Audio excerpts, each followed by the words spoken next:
நாடு சுதந்திரம் அடைந்து 78 ஆண்டுகள் நிறைவு பெற்றிருக்கிறது. ஆகஸ்ட் 14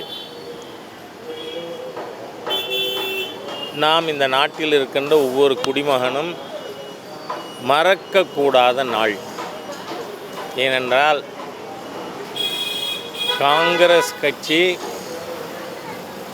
ஜின்னாவினுடைய முஸ்லீம் லீகின் மிரட்டலுக்கு பணிந்து பாரத தாயின் இரு கரங்களையும் வங்கத்தையும் சிந்துவையும் வெட்ட ஒப்புக்கொண்ட தினம், வெட்டப்பட்ட தினம் ஆகஸ்ட் 14.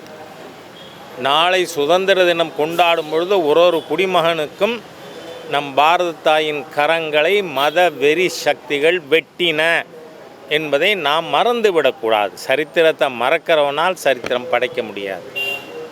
இந்த 78 ஆண்டுகளிலே பாரதமானது உலக அரங்கிலே பல்வேறு விதத்திலே முன்னேறி இருக்கிறது.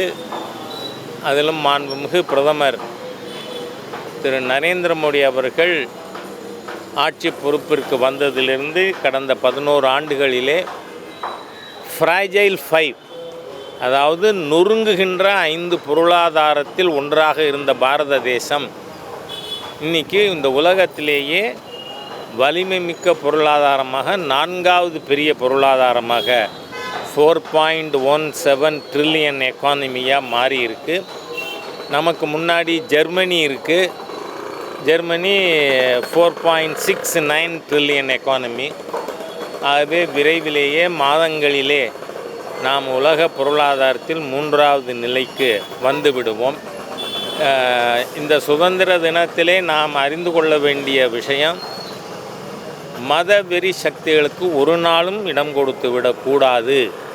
ஏனென்றால் அப்படி கொடுத்த காரணத்தினால்தான் 14ஆம் தேதி இன்றைக்கு நம்முடைய மேதக ஆளுநர் அவர்களும் மிக பிரதமர் அவர்களும் கூட இது பற்றி குறிப்பிட்டு இருக்கிறார்கள்.